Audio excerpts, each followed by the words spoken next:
Benjamin Netanyahu এবং তার সাবেক প্রতিরক্ষামন্ত্রীর বিরুদ্ধে আইসিসির গ্রেফতারি পরোয়ানা জারির ঘটনায় চলছে তোলপাড়। স্রেফ ইহুদি বিদ্বেষ থেকে এ পদক্ষেপ বলছেন ইসরায়েলের প্রধানমন্ত্রী। নেতানিয়াহুর পক্ষে সাফাই গাইছে পরম মিত্র যুক্তরাষ্ট্র। ইসরায়েলের প্রশাসনের বিরুদ্ধে কোনো সিদ্ধান্ত নেওয়ার এখতিয়ার নেই আইসিসির, ভাষ্য হোয়াইট হাউসের। মাঠের অলরাউন্ডার আমি, আর ঘরের অলরাউন্ডার টাইলক্স টয়লেট ক্লিনার। গাজায় দীর্ঘ ১৩ মাস ধরে চলছে ইসরায়েলি বাহিনীর বর্বরতা। থামেনি নির্বিচার গুলি, বোমা বর্ষণ আর বিমান হামলা। একাধিকবার বন্ধ করে দেয়া হয়েছে ত্রাণ সরবরাহ। বারবার আগ্রাসনের শিকার হয়েছে হাসপাতালগুলো। সম্মুখ হামলায় তো ফিলিস্তিনিদের প্রাণ যাচ্ছেই, মরতে হচ্ছে অনাহার, বিনা চিকিৎসায়। যারা এখনও জীবিত তারাও কাটাচ্ছেন মানবেতর জীবন। টয়লেটে লুকাতেও বাধ্য হচ্ছেন গাজাবাসী, রয়েছে সেই নজির।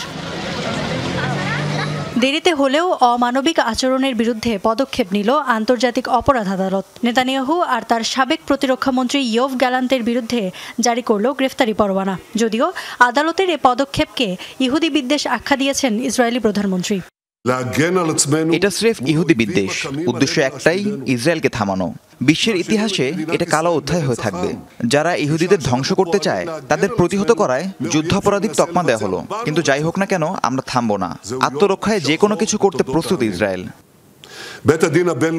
ইসরায়েলের পক্ষে সাফাই গাইছে পরম মিত্র যুক্তরাষ্ট্র।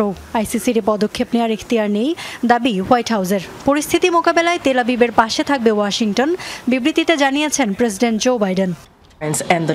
ইসরায়েলি কর্মকর্তাদের বিরুদ্ধে আইসিসির গ্রেফতারি পরোয়ানাকে প্রত্যাখ্যান করে যুক্তরাষ্ট্র। এ বিষয়ে কোনো সিদ্ধান্ত দেওয়ার এখতিয়ার নেই আইসিসির। স্পর্শকাতর ইস্যুতে এমন ত্রুটিপূর্ণ সিদ্ধান্তে মার্কিন প্রশাসন গভীরভাবে উদ্বিগ্ন। কি পদক্ষেপ নেওয়া যায় সে ব্যাপারে সব অংশীদারের সাথে কথা হচ্ছে।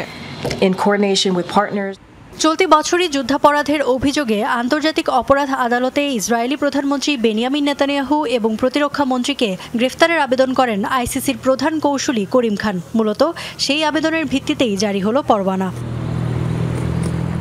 ইফাত আরা খন্দকার, যমুনা নিউজ।